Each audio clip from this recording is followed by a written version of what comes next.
자, 안녕하십니까. 여러분, 이번 시간은 2단원입니다. 2단원, 매력적인 자연을 찾아가는 여행이고요.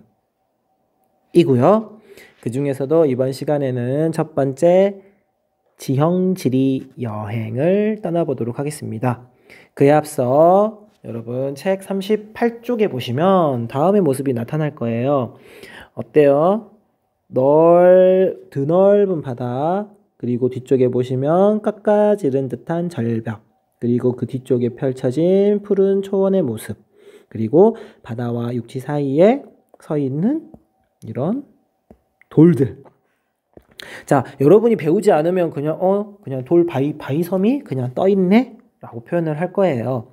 참고로 이 지역은 여기 표현된 것처럼 오스트레일리아 남부에 있는 지역이고요. 보통 이 지역을 어떻게 표현을 하냐면 밑에 혹시 나와 있을까요? 이 사진은 오스트레일리아, 여기 나와 있죠? 오스트레일리아 빅토리아주의 그레이트 오션 로드라고 되어 있습니다. 그 그레이트 오션 로드에 보면 여기는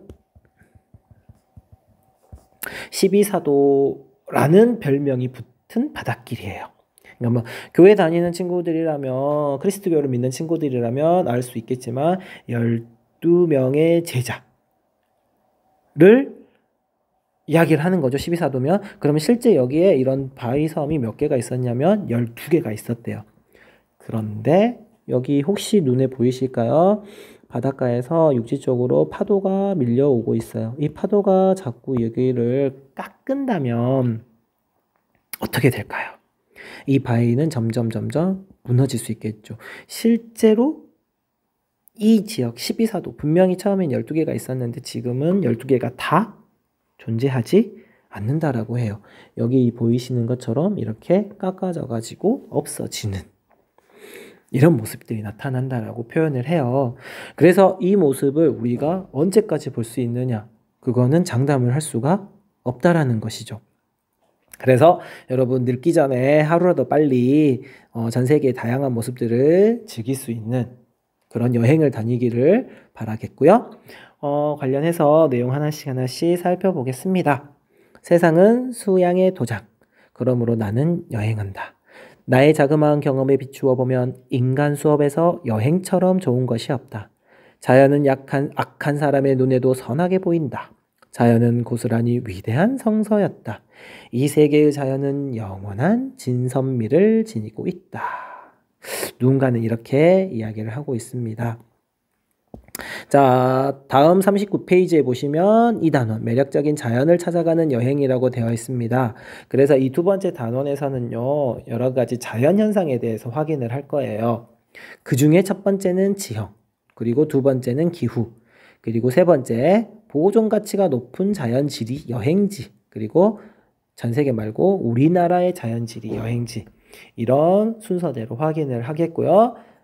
실제 등교 수업을 하게 된다면 조금 더 많은 사진 자료, 영상 자료를 여러분에게 보여줄 수 있는 시간을 갖도록 하겠습니다. 아는 만큼 보인다라고 참고입니다. 뭐 선생님이 이게 바위섬이라고만 이야기를 했는데요. 여기 보시면 여기 우선 절벽이 있습니다. 이런 절벽 지역을 해식에, 바다의 침식작용에 의해 만들어진 절벽이라는 뜻의 해식에라고 표현을 하고요. 이 해식의 아래쪽에 보이면 이런 평평한, 우리 눈에는 모래사장으로 보이는데요. 모래로 덮여있긴 하지만 그 아래쪽에는 기반암으로 덮여있는 곳이 있습니다.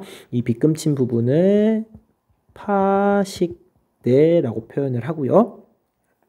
자, 여기 있는 것처럼 이 육지 부분에서 이렇게 돌출이 된 부분이 있죠. 이렇게 돌출이 된 부분을 보고 곶, 그리고 안쪽으로 들어간 부분을 만이라고 표현을 합니다.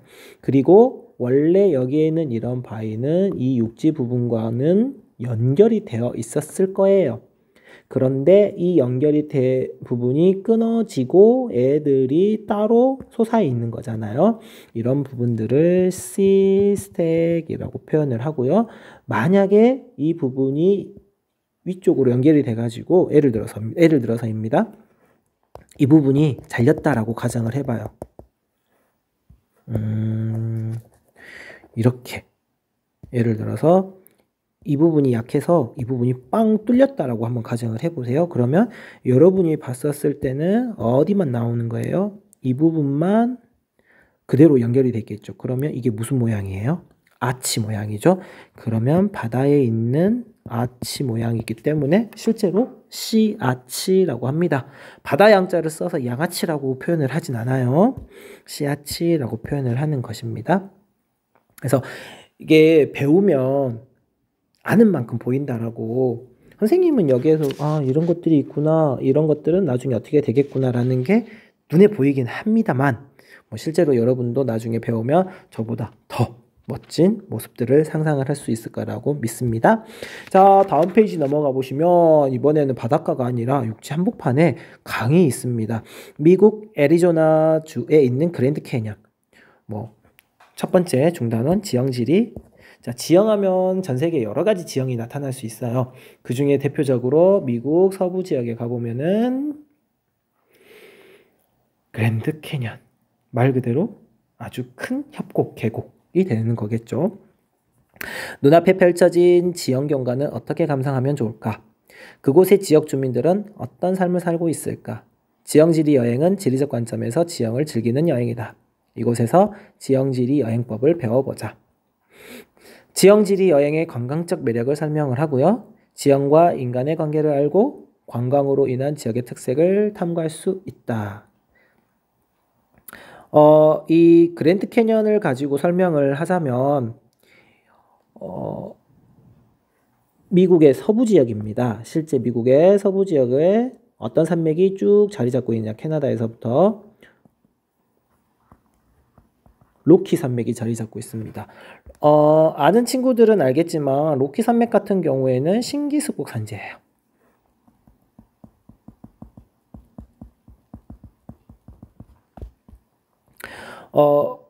여기에서 선생님이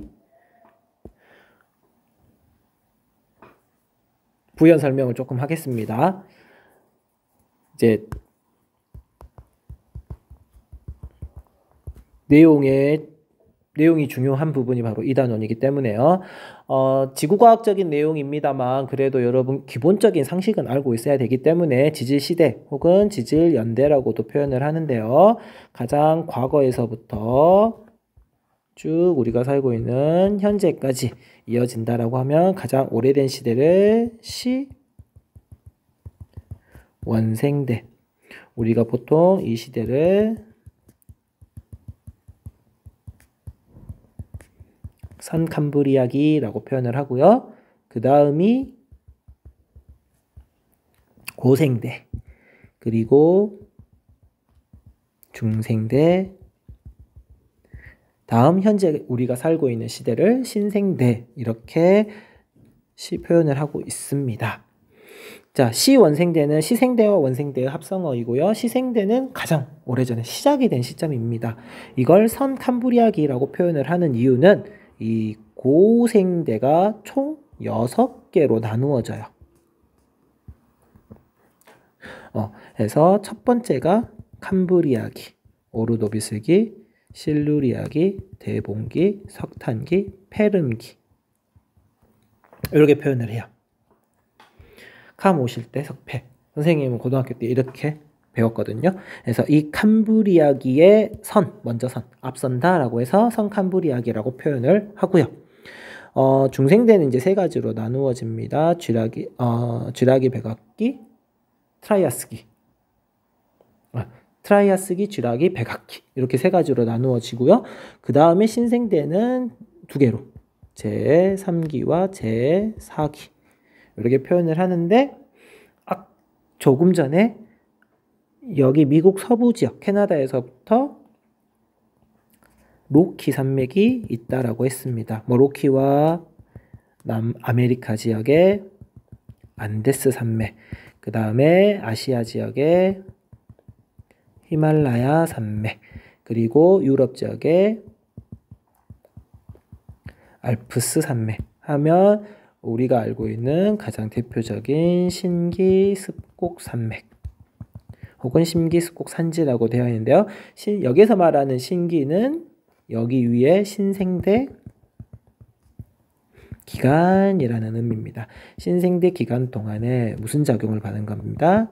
습곡 작용을 받아서 만들어진 산지라는 것이고요. 이때 습곡이라는 단어, 다시 또 이제 지구과학적인 내용이 들어갑니다만은 습곡이라는 건 지층이 쌓여 있었을 때 양쪽에서 미는 힘, 횡압력에 의해서 지층이 어떻게 변하게 됩니다. 이 지층이 양쪽에서 압력을 주게 되면 휘게 되겠죠. 지층이 휘게 되겠죠.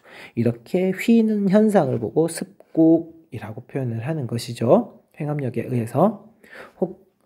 이거에 의해서 만들어진 산맥이고 언제 만들어졌기 때문에 신생대 기간, 지금 만들어지고 있기 때문에 이 산맥은 아주 높고 험준하며 지형이 매우 급한 모습을 많이 띠고 있습니다. 자, 이때 특히 그랜드 캐년 지역은요, 습곡 작용을 받았을 뿐만 아니라 급격한 융기까지 받았다라고 해요. 그래서 이 지역을 흐르고 있던 하천이 자기가 원래 흐르던 하천 유로를 따라서 높은 지역으로 올라가다 보니까 아래쪽을 많이 깎게 되면서 깊은 협곡을 만들었다고 이야기를 합니다. 자, 이렇게 내가 선생님이 자꾸 이야기를 하면 여러분 어때요? 이게 지리였구나 하면서 엄청 싫어할 수도 있는데요. 지금 우리가 배우는 건 여행지리잖아요. 자, 이게 중요한 게 아니라 여기에서 우리가 볼 수 있는 지형이 이런 거였구나, 이런 게 이런 과정을 통해서 만들어졌구나 알고 보면 조금 더 좋다라는 것입니다. 그래서 선생님이 조금은 어렵게 설명을 할 수도 있겠지만 여러분 조금 더 참아 주시고요. 관련된 내용들 살펴보시겠습니다. 자, 뒷페이지로 넘어가시면 첫 번째 산지 지리 여행입니다. 우리는 지형 중에서 오늘은 첫 번째로 산지에 대해서 확인해 보도록 하겠습니다. 자, 산지 지리 여행이란 산지 경관의 의미를 감상하는 여행을 말한다. 산을 의미 있게 구경하려면 우선 눈앞에 펼쳐진 산 전체 모양을 보고 그 산이 어떤 암석으로 이루어졌는지 살핀 다음 산지에 분포된 세부 지형을 찬찬히 관찰해야 한다. 산지에서 사는 지역 주민의 생활을 이해하고 체험하는 것도 의미 있는 여행이다 라고 되어 있습니다. 옆에 보면 전체 보기와 들여다보기 보여 있는데요. 여러분이 한번 꼭 읽어보시면 좋겠고요. 산지 지리 여행법으로 스위스 알프스의 융프라우라고 되어 있습니다. 알프스면 조금 전에 선생님이 이야기했던 역시 신기습곡 산지에 해당하고요. 자, 질문입니다. 스위스 알프스의 융프라우와 우리나라 설악산의 울산바위 경치를 비교해 봅시다. 우리가 여행지에서 이런 지형 경관을 만난다면 무엇을 어떻게 보아야 할까요? 산지 지리 여행은 산지 전체 모습을 감상해서 시작됩니다. 우선 융프라우부터 볼까요? 융기 올라간 겁니다. 검은색 석회암 산지가 장관을 이룹니다. 자, 그럼 검은색의 석회암입니다. 자, 우선 여러분 색깔은 검은색으로 볼 수도 있고요. 조금 하얀색으로 볼 수 있겠고요. 석회암이라는 것을 먼저 확인을 하셔야 됩니다. 석회암이 만들어지기 위해서라면 무엇이 쌓여서 만들어지느냐?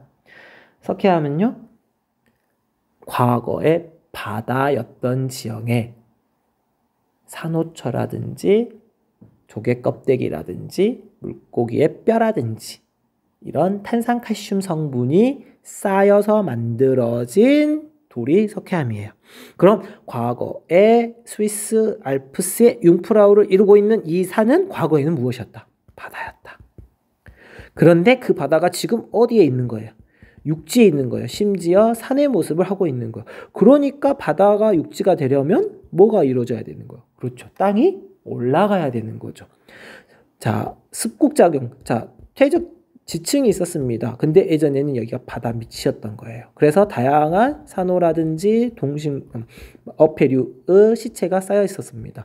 그런데 양쪽에서 미는 힘을 통해서 지층이 휘게 됩니다. 그럼 이 부분이 위쪽으로 육지 위로 올라가게 되는 거죠. 그래서 석회암이 육지에서 볼 수 있다라는 거예요. 다음, 만년설이 보인다라는 건 그만큼 해발 고도가 매우 높다라는 거죠. 물론 이제 이 부분은 기후와도 연관이 되어 있습니다. 다음, 저 산 정상에는 알레치 빙하도 있습니다. 지금 빙하가 있다라는 거예요. 절벽 아래에는 이곳을 찾는 열차의 중간 정착지인 그린델발트 마을도 보입니다. 이곳 마을 사람들이 어떤 삶을 살고 있을지 궁금해집니다. 자, 보시면 융프라우에 보시면 이렇게 깎아지른 듯한 절벽들을 많이 볼 수 있을 거예요. 이런 부분들을 실제로 세계지리 시간에는 이제 과거 세계지리 개정 교육 과정이기 전에는 이제 권곡이라고 독일어로는 칼라고 실제 배웁니다. 반원 모양의 움푹 파인 지형입니다. 실제 빙하가 붙어 있다가 너무 무거워져서 중력 방향, 즉 산지 아래쪽으로 떨어지면서 빙하가 산과 닿아 있는 부분이 뜯겨 나간 거예요. 이런 생각을 한번 해보세요. 상상을 한번 해보세요. 여러분이 아이스크림 하나를 샀어요. 막대 아이스크림이에요. 그런데 그 막대 아이스크림이 냉동실, 아이스크림 냉장고에 있었던 기간이 오래됐어요. 자, 오래된 막대 아이스크림을 사 먹은 경험이 있었을 거예요. 한 번씩은. 자, 그 아이스크림을 입에다가 넣었습니다. 여러분 혓바닥에 달라붙죠? 이제 그때 그 혓바닥을 산이라고 생각을 하시고 아이스크림을 빙하라고 생각을 하시는 거예요. 자, 그때 붙었을 때 이걸 갑자기 확 뜯으면 어떻게 돼요? 뜯어지겠죠? 달라붙은 부분. 자, 그렇게 해서 움푹 파인 지형을 권곡. 자, 그런데 빙하가 한쪽에만 있는 게 아니라 생각을 해봅니다. 빙하가 이렇게 산이 있었어요. 그런데 이 산 정상에 빙하가 어떻게 있었던 거예요? 이렇게 빙하가 있었던 거예요. 자, 빙하가 산 정상 부분에 이렇게 쌓여 있던 거였죠. 그런데 이 빙하가 어떻게 된 거예요? 떨어져 나간 거예요. 자, 중력 방향으로 양쪽, 이쪽, 뒤쪽에서까지 다 떨어져 나가는 거야. 자, 그럼 여기 움푹 파이고, 이쪽도 움푹 파이고, 저쪽도 움푹 파이겠죠. 움푹 파이다 보니까 결국 어떻게 되는 거야? 산 정상부에 뾰족한 지역이 만들어지는 거야. 깎아지른 듯한 절벽. 움푹 파인 모양의 권곡, 그리고 이 권곡과 권곡이 만나는 곳의 정상부, 이걸 보고 홀은, 이렇게 적으면은 여러분 영어인 줄 알고 혼이라고 할 수 있겠지만 독일어로 홀은이라고 표현을 하는데요. 이게 빙하에 의해서 만들어지는 지형, 산에서 볼 수 있는, 스위스 지역에서 볼 수 있는 곳이고요. 홀은 중에 가장 유명한 홀은이 혹시 들어본 친구들 있겠죠? 마터호른, 혹은 이제 마테호른이라고도 표현을 하고 마터호른이라고도 표현을 하는 거겠죠. 이런 다양한 지형을 볼 수 있는 곳이 바로 어디이다? 알프스 산지입니다. 실제 여기에서도 보면은 여러분 깎아지는 듯한 정상, 이런 부분들이 보이겠죠? 그럼 여기 정상, 여기 정상, 또 이쪽까지 정상. 그러면서 어떻게? 정상 부분, 뾰족한 정상 부분이 줄지어 나타나죠. 우리 꼭 뭐 같아요? 혹시 톱 같은 거 생각 본 적 있어요? 톱같이 뾰족하죠. 이런 걸 보고 또 뭐라고 표현을 하냐면 산릉이라고도 표현을 해요. 실제 이렇게 어려운 부분들도 있긴 하지만 여러분 조금 더 편하게 그냥 생각하시면 되겠고, 이런 지형은 결국 다 누가 만들었다? 빙하에 의해서 만들어졌다 라고 생각을 하시면 좋겠습니다. 자, 참고입니다. 이 융프라우는요, 알프스 최초로 유네스코 세계 자연유산으로 지정이 된 곳이에요. 그러면서 이곳에 알레치 빙하도 세계 자연유산에 속해 있다라고 합니다. 여기 여러분 책에 보이는 사진은 알프스의 백미를 보이고 있는 융프라우를 찍은 모습이겠고요. 그린델발트 마을 뒤에 솟아있는 석회암 절벽, 그리고 그 사이사이에 보이는 습곡의 모습, 습곡무늬. 그래서 매크로 스케일, 마이크로 스케일 관점에서 크게 보는, 자, 아까 메뉴에 있었던 매크로, 전체적인 부분과 마이크로, 세부적으로 들여다보는 것. 그러니까 큰 부분으로 보는 법, 작은 부분으로 보는 방법. 이렇게 확인을 해볼 수가 있겠고요. 아래쪽에 보시면 융프라우와 울산바의 경관 감상법이라고 해서 융프라우 융기로 인해 생긴 수직 석회암 질병, 뾰족뾰족한 산 정상. 선생님 뭐라 그랬죠? 호른, 능선부, 질, 형, 산릉. 만년살 빙하로 인한 산지 침식. 그다음에 심층. 자, 기본 관찰이었고요. 심층. 마이크로로 보자면 저 산이 어떻게 만들어진 것일까? 뭐라고? 융기 앤드 습곡 작용에 의해서 만들어졌다라고 표현하면 되겠고요. 빙하의 침식까지 이어져야 되겠죠. 계곡은 왜 U자 형태를 나타나고 있을까? 이 U자도 누가 만들었기 때문에 그러냐면 빙하가 만들었기 때문이에요. 빙하는 이제 곡빙하라고도 이야기를 하고요. 산빙하 뭐 여러 가지로 이야기할 수 있겠지만 보통 곡빙하라고 이야기합니다. 골짜기를 가득 메워서 빙하가 흘러내리는 거예요. 하천처럼, 계곡처럼. 그럼 그 빙하와 맞닿아 있는, 자, 산과 산 사이가 있는데 이곳이 빙하로 가득 찬 거예요. 그러면 빙하와 가득 찬 부분 중에서 빙하와 맞닿아 있는 이 부분들은 어떻게 될까? 빙하가 흘러가면서 다 뜯어버리겠죠. 그러니까 이 부분이 어떻게 마이 갓. 죄송해요. 자, 빙하가 이렇게 있었는데 이 부분들이 다 없어지는 거죠. 그러면 결국 빙하가 사라지고 난 다음에는 어떻게 되겠어요? 이 부분이 이렇게 움푹 파여버리겠죠. 그러면 알파벳에 무슨 모양을 담게 되는? U자 모양. 그래서 이런 U자 모양의 골짜기를 실제 U자 곡이라고 표현을 해요. 만약 이 U자 곡에 해수면이 상승해서 바닷물이 들어온다면, 자, 이 U자곡에 해수면이 상승해서 바닷물이 이렇게 차게 된다면 이런 U자곡을 무엇이라고 표현을 하느냐? 피오르라고 표현을 해요.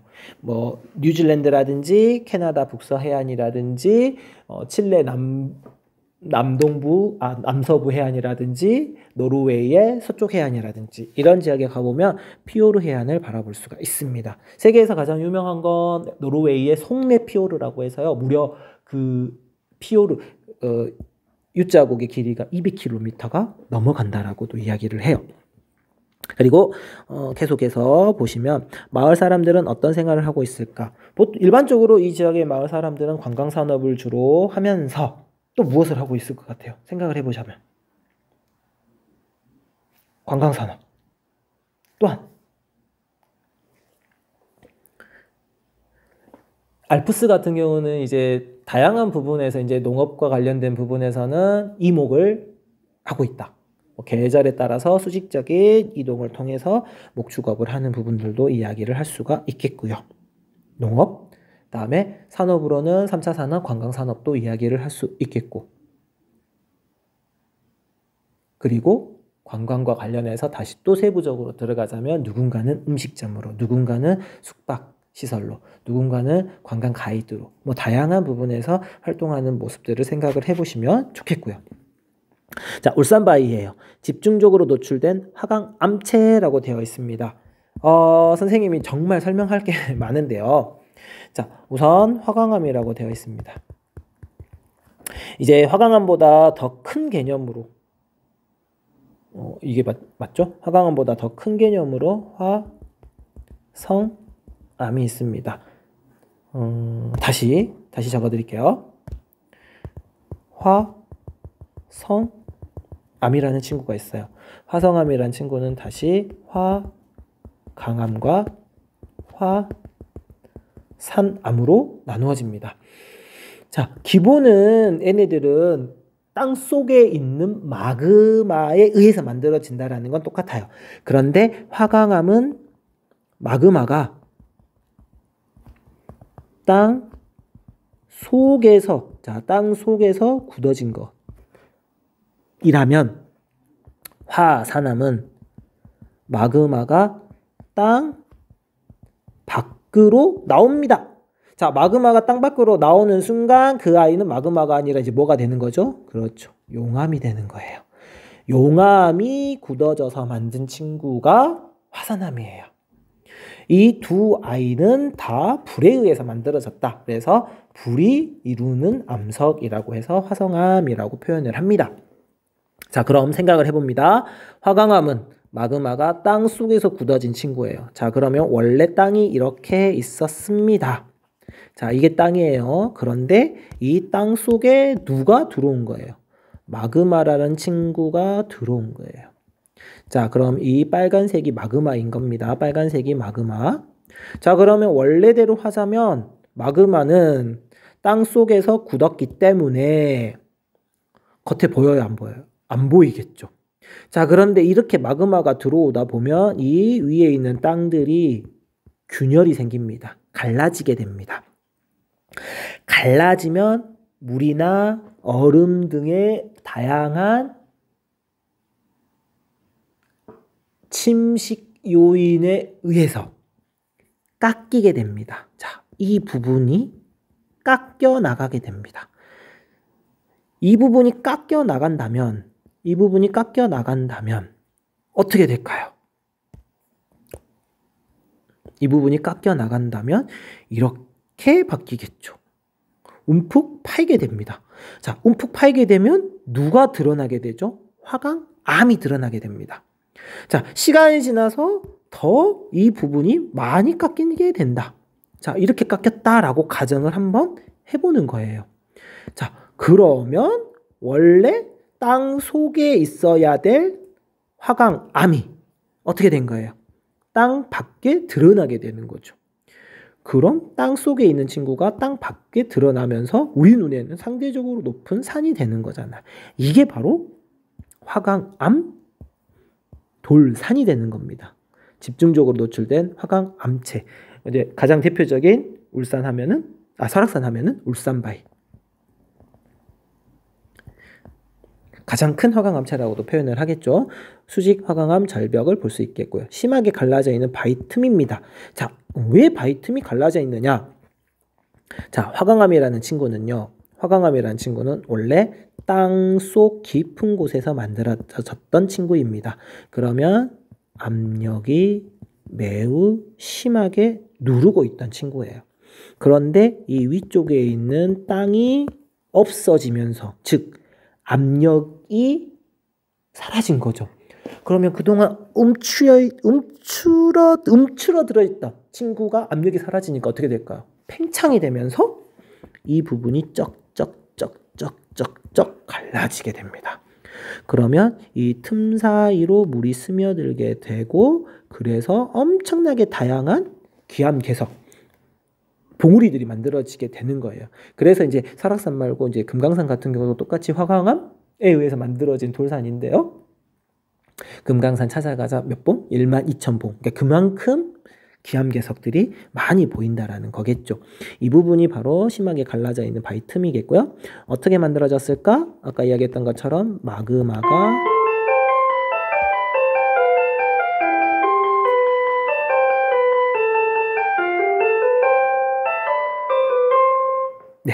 마그마가 땅 속에서 굳어졌다. 자, 땅 속에서 굳어져서 만들어진 것.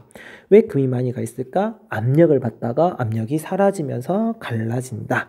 설악산 내의 다른 화강암 지형과는 어떤 경관이 다를까라고 되어 있는데요. 울산바위는 하나의 큰 돌덩어리입니다. 하나의 큰 돌덩어리, 울산바위. 자, 한번 인터넷을 통해서 살펴볼까요? 울산바위.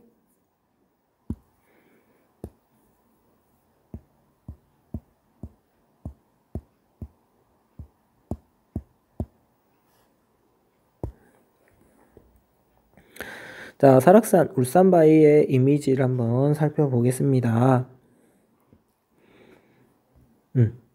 자, 뒤쪽에 보시면 여기 크게 가운데 쪽에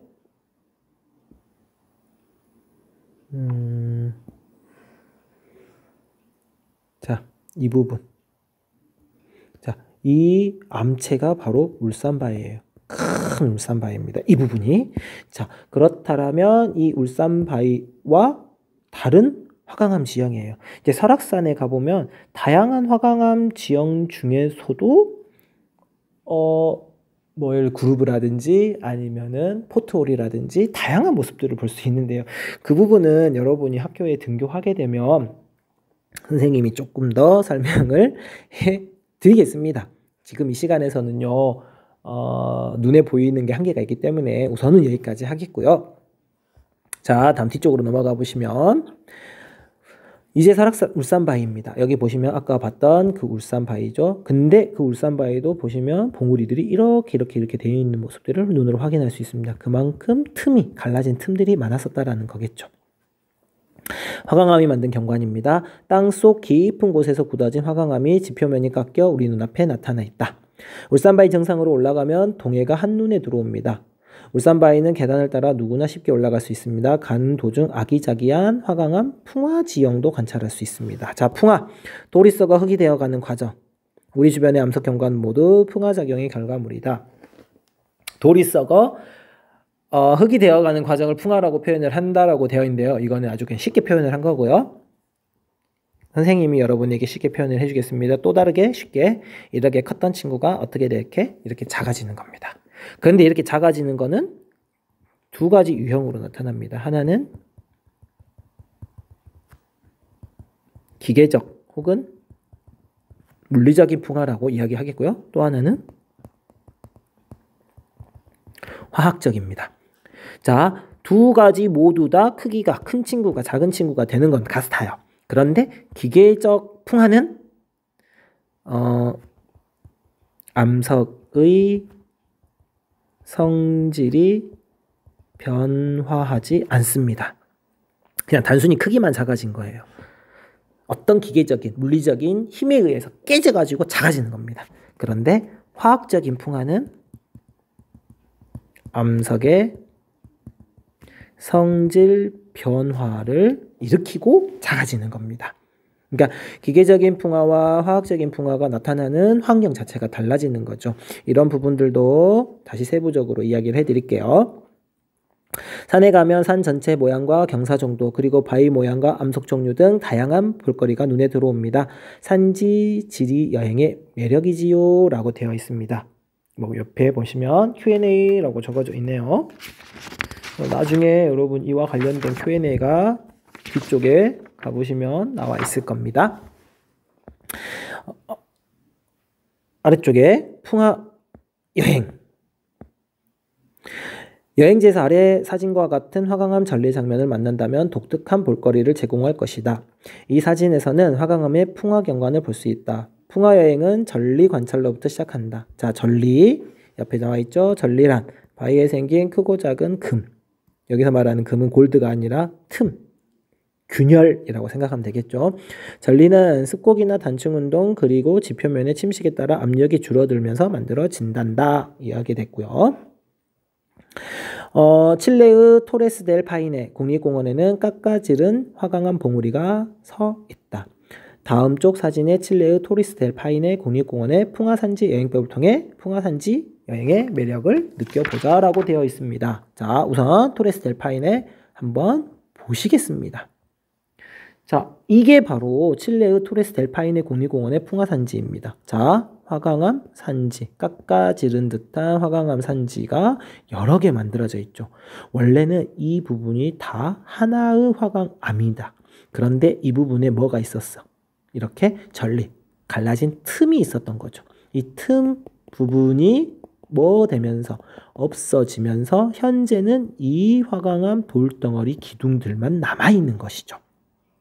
그래서 화강암 봉우리가 만들어진 거고요. 뒤쪽에는 만년석까지 쌓여 있어서 빙하까지 나타나 있어요. 그래서 이 앞쪽에 보시면 이렇게 U자의 모습의 U자곡이 만들어졌다라는 것이죠.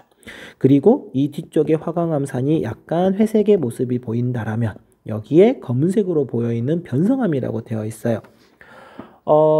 자꾸 여러분에게 어려운 부분만 이야기하는 것처럼 느껴질 수 있겠는데 변성암은 참고로 시원생대에 만들어집니다. 변성암은 시원생대. 자, 좀 전에 선생님이 지질시대 이야기했죠. 그래서 변성암은 화강암보다 먼저 형성된 거라고 되어 있고요. 풍화물질이 쌓여 만들어진 테일러스. 보통 테일러스를 조금 쉽게 이야기를 하면은 옆 밑에 보면 절벽으로부터 흙과 돌가루, 암석 조각들이 떨어져 만들어진 경사면이라고 되어 있는데 애추라고도 표현을 해요. 그러니까 절벽 모양인데요. 안식각 대략 한 33도에서 35도 사이. 그보다 더 경사가 급하게 되면은 여기에 있는 물질들은 다 쏟아져 버리고요. 그 안식각, 편안함을 이루는 각도가 되겠죠. 그러니까 그 자리에 머무를 수 있는 각도를 유지하게 된다면 이렇게 절벽을 이루고 있다라고 합니다. 해서 여기 칠레 델파이네 국립공원, 토레스 델파이네 국립공원의 모습까지도 확인을 했고요. 아래쪽에는 전라북도 진안 마이산의 타포니라고 되어 있어요.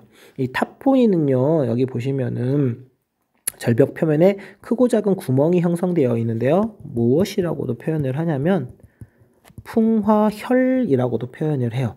그러니까 이 움푹 파여 있는 이런 부분들이 다른 안 파여 있는 부분들보다 암석의 조직이 조금은 치밀하지 못했던 거죠. 치밀하지 못해서 물이라든지 얼음이라든지 아니면 식물의 뿌리라든지 이런 것들을 쐐기 작용에 의해서 떨어져 나가게 된 거예요. 움푹 파인 거죠. 그래서 만들어진 타포니 지형이라고 되어 있고요. 암석의 선택적 풍화 방금 이야기했던 것처럼 이 부분은 분명히 약한 지역이었던 거죠. 약한 지역입니다. 그리고 이게 여기 보시면 아는 것처럼 여러분 봐봐요. 선생님이 뭐 쐐기작용, 나무 뿌리의 쐐기작용, 뿌리가 파고 들어가려고 했는데 여기 보면은 나무가 거의 없어요. 그러면은 적어도 이곳은 물에 의해서 만들어지는 거고요. 물이 침식을 하고 이 부분을 깨서 없애려면 물이 얼음으로 바뀌는 빙정의 쐐기작용이라고 하거든요. 빙정, 얼음 덩어리.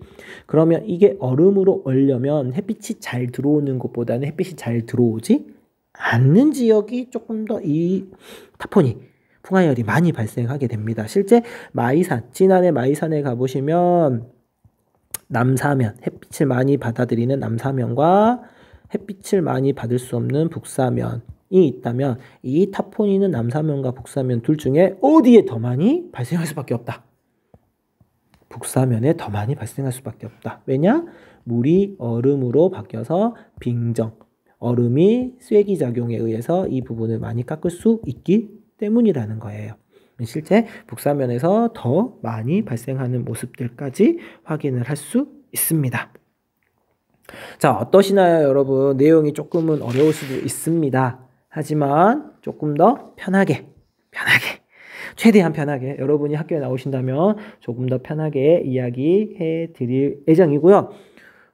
내용이 진짜 많아서 오늘은 여기까지 이야기를 하겠고요. 다음 시간에는 다음 페이지에 있는 여기 화산 여행부터 진행하도록 하겠습니다. 교육부가 말을 바꾸지 않는다면 이 다음 시간, 이 화산 여행부터는 여러분이 이 종소리를 학교에서 직접 들으면서 수업이 진행이 될 수 있을까라고 믿어요.